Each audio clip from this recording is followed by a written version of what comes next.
Merci, Alexis Joly. Merci Monsieur le Président, mes chers collègues. Cette délibération intervient à la suite d'une précédente délibération qui datait du 4 juillet 2015 et non pas du 3, comme indiqué dans la délibération, et que nous avions soutenue à cette époque. Et donc nous nous étions réjouis que vous ayez décidé de mettre en place un calendrier rapide à l'occasion du plan État-région pour donc obtenir l'autorisation pour l'étude du réaménagement de l'échangeur du Rondeau. Alors voilà au moins un engagement que vous avez tenu. Et cela doit être martelé, il est clair aujourd'hui que la priorité en matière de transport dans notre agglomération, c'est bien le réaménagement du Rondeau et l'élargissement de l'A480. Alors une priorité pour la santé de notre population, une priorité pour les entreprises et pour sauver le développement économique de notre territoire. Trop de temps a été perdu. L'immobilisme des élus socialistes, verts et communistes qui consistait ni plus ni moins qu'à regarder les voitures passer, a coûté cher pour l'avancement de ce projet. Voilà 20 ans que par arrangement politicien, les 170 000 véhicules qui empruntent cet axe quotidiennement côtoient stress, embouteillage et pollution. Et donc aujourd'hui plus que nécessaire d'avancer dans ces projets qui ont une réelle utilité. La métropole de Grenoble va mal. Elle est déjà endettée, nous l'avons vu la semaine dernière, et elle se recroqueville sur elle-même. Des études récentes, qui ne proviennent pas non plus du Front National ni de la Russie, mais de Harris Interactive, démontrent que nous sommes encore loin d'une métropole du XXIe siècle, Monsieur le Président. L'immobilisme dont vous avez fait preuve lors de la précédente mandature a conduit Grenoble et son A480 à la 7e place des bouchons français, créant de fait la majeure source de pollution automobile. Vous aviez toujours refusé cette rénovation, et bien cette pollution, c'est vous qui l'avez créée. Des choix politiques qui conduisent aujourd'hui, enquête à l'appui, à faire régresser Grenoble, qu'il s'agisse des indices du bien vivre en ville, de la sécurité, de la pollution ou même de la qualité des transports urbains. Alors, réjouissons-nous, chers collègues, de l'avancement de ce projet, car oui, notre vote vous est acquis, sans surprise, et nous espérons qu'un projet d'une telle importance et d'une telle attente pour notre population soit un projet voté le plus largement possible, dépassant les clivages et les idéologies qui freinent notre dynamisme, notre modernité et notre capacité aussi à relever les défis de ce siècle. Du reste, cet accord commun entre les différentes collectivités reste encore fragile. L'inquiétude provient de vos alliés écologistes qui, de la main gauche, actent cet accord, mais de la main droite pourront se servir des recours pour ralentir encore un peu plus l'exécution de ce projet. Monsieur le Président, je vous appelle à faire preuve d'autorité dans vos rangs pour mener à bien ce projet dans les temps.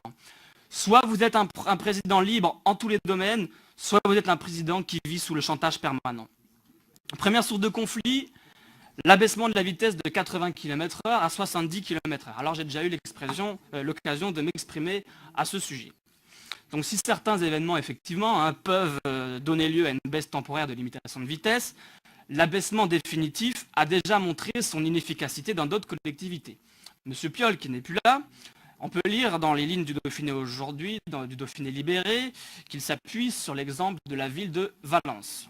Monsieur le Président, je me permets aussi quelques comparaisons, puisque c'est devenu une coutume, entre la construction d'un câble comme à Rio de Janeiro ou la monnaie locale comme à Nantes. Voilà un autre exemple qui devrait vous intéresser, il concerne la ville de Rennes. La ville de Rennes qui a invité ses 100 000 automobilistes, dont de nombreux camions, qui empruntent la rocade rennaise, ils ont été invités à lever le pied pendant 1 an.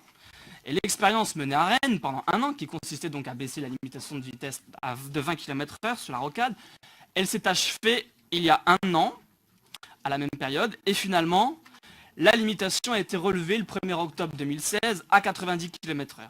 Et comme ici, ce sont la préfecture de l'Ille-et-Vilaine, la ville de Rennes, Rennes Métropole et le conseil départemental qui s'étaient entendus pour mener cette expérimentation à partir du 1er octobre 2015. Alors, que s'est-il passé ? Eh bien, c'est la même expérimentation que certains névrosés du recours voudraient nous faire ici, avec pour objectif d'évaluer l'impact sur le niveau de la pollution, le niveau sonore, l'évolution du trafic et la sécurité, ou même pour éviter la congestion, comme le dit notre vice-président. Alors en matière de trafic, l'examen des temps de parcours aux heures de pointe du matin et du soir, je cite, montre une dégradation sur certains secteurs et n'ont connu aucune amélioration. Pour la qualité de l'air, les mesures de dioxyde d'azote n'ont rien relevé de significatif sur les portions passées à 70 km/h, et voire même plutôt une légère dégradation. Aucune tendance concernant l'évolution des niveaux des bruits n'a été mise en évidence. Et du côté des accidents, la tendance est plutôt la stabilité selon le compte-rendu de cette expérience. Alors nous pouvons saluer au moins l'honnêteté des autorités rennaises qui ont su reconnaître leur erreur et rétablir la limitation la plus favorable pour tous. Alors vous prétextez une demande des riverains pour la baisse à 70 km/h, mais tous les contribuables qui financent ce projet veulent avoir la possibilité de rouler convenablement sur une autoroute moderne, flambant neuve, à 90 km/h, justement conçue pour cela et dont la technologie des constructeurs automobiles les prévoit à cet usage. On ne pollue pas plus en roulant à 70 km/h, on ne pollue pas moins en roulant à 70 km/h qu'à 90. En revanche, on pollue plus en roulant à 30 km/h qu'à 90 km/h, et ce choix, c'est le choix que vous avez tous fait avec la métropole apaisée. Bon allez, il y a peu de chances que cette décision soit actée ici, puisque finalement, tout le monde le sait, c'est la volonté du préfet uniquement. Néanmoins, Monsieur le Président, mes chers collègues, nous soutiendrons cette délibération, mais pas les réserves. Évidemment, nous regrettons fortement le retard accumulé qui nous oblige aujourd'hui à devoir investir dans 400 millions d'euros de travaux, après 2200 milliards d'euros de dettes, 8 milliards d'euros d'ardoises oubliées de François Hollande et 500 000 euros de convocation du Congrès chaque année. Mieux vaut tard que jamais, c'est certain, et nous vous reprochons de ne pas avoir su prévoir.